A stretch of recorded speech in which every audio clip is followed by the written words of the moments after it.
नमस्कार मंडळी, स्वागत आहे तुमचं आजच्या नवीन व्हिडिओमध्ये। सागर डुकरे ऑफिशियल या चॅनलवरती तुमचं सहर्ष स्वागत आहे। तर मित्रांनो, बऱ्याच जणांचे अशा कमेंट येत आहे की दादा, शेळी पालन सुरुवात करायच्या वेळेस कोणत्या शेळीपासून सुरुवात करावी।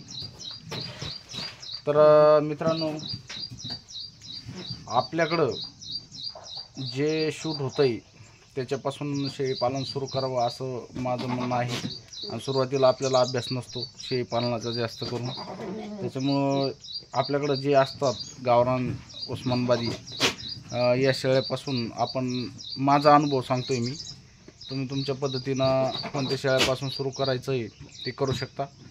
पण मी आपल्या गावरान जे शेळ्या आहेत त्या गावरान शेळ्यापासून आपल्या आसपासच्या ज्या परिसरामध्ये असतात त्या शेळ्यापासून आपण शेळी पालनाची सुरुवात केलेली आहे। कारण कसं होतं, जे आपल्या परिसरामध्ये जे वातावरण आहे, आता मराठवाड्यामध्ये समजा, आता मी मराठवाड्यामध्ये आहे, तर मराठवाड्यामध्ये ज्या वातावरण शूट होतं ज्या प्राण्यांना, समजा आपल्या शेळ्या असो कोणते पण असो, तर ह्या शेळ्यांना, आपल्या गावरान शेळ्या ज्या आहेत यांना गरमी असो, थंडी असो, पाऊस असो, कोणत्याही ऋतूमध्ये हे वातावरण शूट होतं यांना। त्याच्यामुळं आपण जास्त करून गावरान उस्मानाबादी या शेळीपासून आपण आज जवळपास 4 वर्ष होऊन गेलेत या शेळ्यांवरती आपण शेळी पालन करत आहोत। तर मित्रांनो, याच्यामध्ये एक असं आहे की यांच्यामध्ये, ह्या गावरान शेळ्यांमध्ये रोगप्रतिकारक शक्ती भरपूर आहे। कारण की ह्या पावसामध्ये भिजल्या तरी पण सहन करू शकतात, थंडीमध्ये सहन करू शकतात, गरमी सहन करू शकतात, अशी कुठली अडचण नाही की यांना शूट होत नाही वातावरण, अशा पद्धतीचं ह्या गावरान शेळ्या आहेत। त्याच्यामुळं आपण सुरुवातीलाच ह्या गावरान शेळ्या आपल्या आसपासच्या जे आहेत, समजा गावामधून घेतल्या, काही बाहेर गावून घेतल्या, बाजारामधून नाही घेतलेल्या आपण शेळ्या, हे अशा तुमच्याकडं, तुमच्यासारख्याकडून, म्हणजे जे शेळी पालक आहेत त्यांच्याकडून घेतलेली, ही आता आपली शेजाऱ्याकडून घेतलेली, ही आमच्या लहान्या भावाकडून घेतलेली ही वंडा बघू शकता तुम्ही। ही वंडी शेळी आपल्याकडे हिचे 3 झोपे झालेले आहेत आणि ही आमच्या काकाकडे होती।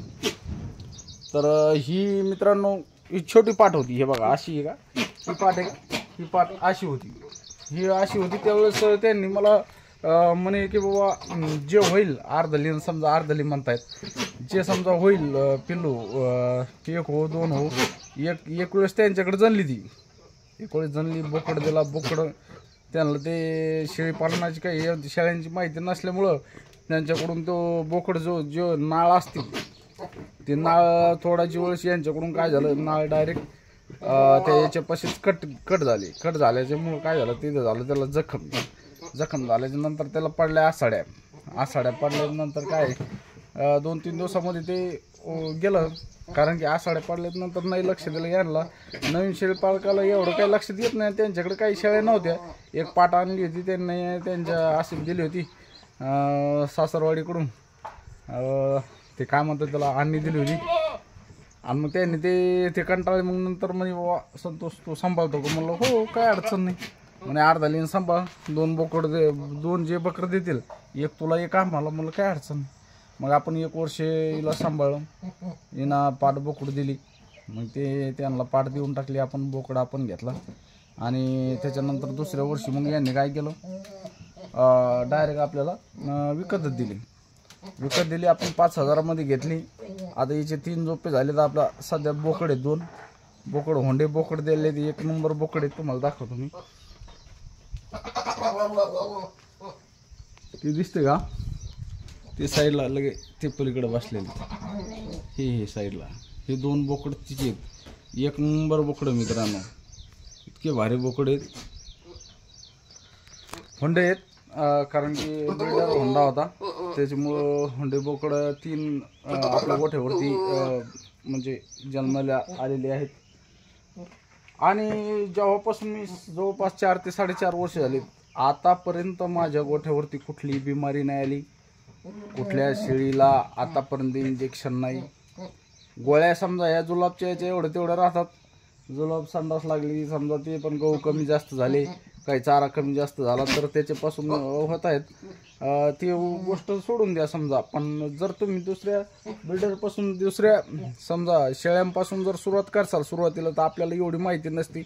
आणि दुसरे जे आहेत समजा शिरोई, सोजत, बिटल, त्याच्यानंतर बोर, तर या शेळ्यांना आपल्याला पुरेपूर अभ्यास झालेला पाहिजे.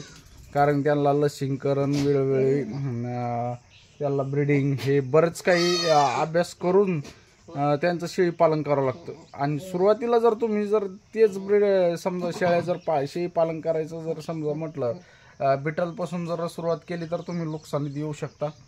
कशामुळे नुकसानीत येऊ शकता मित्रांनो? कारण की आपल्याला एवढी काही माहिती नसते आणि अचानक जर काही जर समजा बिमार झाले, दगावले, एक दोन समजा काही हो शेळ्या हो बोकड हो, तर आपलं नुकसानीत येऊ शकतो. कारण की आपल्याला तेवढी माहिती नसते.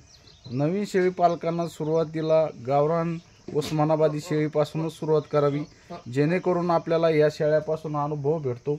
दोन वर्षे 2 किंवा 3 वर्षे याच्यावरती काम केल्याच्या नंतर मग तुम्ही कोणत्याही जातीच्या शेळ्यांवरती शेळी पालन करू शकता. माझ्या मते मी असं एक तुम्हाला सांगू इच्छितो. कारण मला 2-3 कमेंट आले की दादा मला शेळी पालन करायचं आहे, नेमकं कोणत्या शेळ्यापासून सुरुवात करावी. तर माझं तुम्हाला एकच म्हणणं आहे की तुम्ही उस्मानाबादी किंवा गावरान शेळ्यापासूनच सुरुवात करावी, जेणेकरून तुमचे काही नुकसान होणे.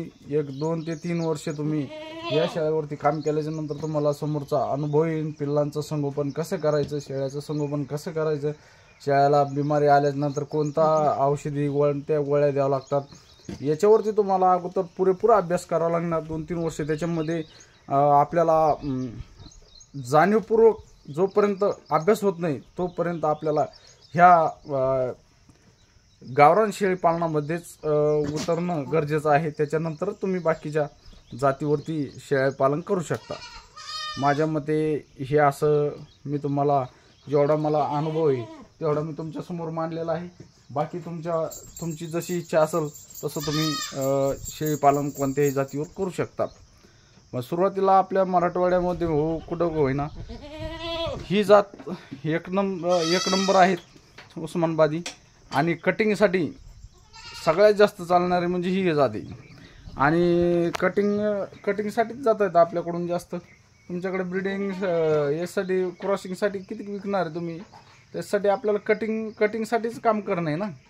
आज तुम्ही बोकड विकणार कशासाठी? कटिंगसाठी विकणार. त्यासाठी आपल्याला जास्त करून उस्मानाबादी शेळीचं कटिंगला बोकड जास्त जात आहेत. बाकीचं आता तुम्ही बघा, बिटल जात ही फक्त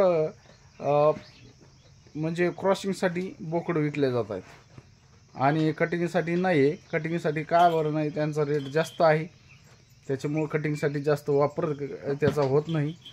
त्याच्यामुळं उस्मानाबादीपासून तुम्ही शेळीपालन सुरू करावी. एवढी मला माहिती होती तेवढी मी तुमच्यासमोर मांडलेली आहे. व्हिडिओ कसा वाटला? व्हिडिओ शेवटपर्यंत बघा. शेवटपर्यंत बघितल्याबद्दल खूप खूप धन्यवाद. आणि व्हिडिओ कसा वाटला कमेंटमध्ये नक्की सांगा. भेटू अशाच नवीन व्हिडिओमध्ये. जय हिंद, जय भारत.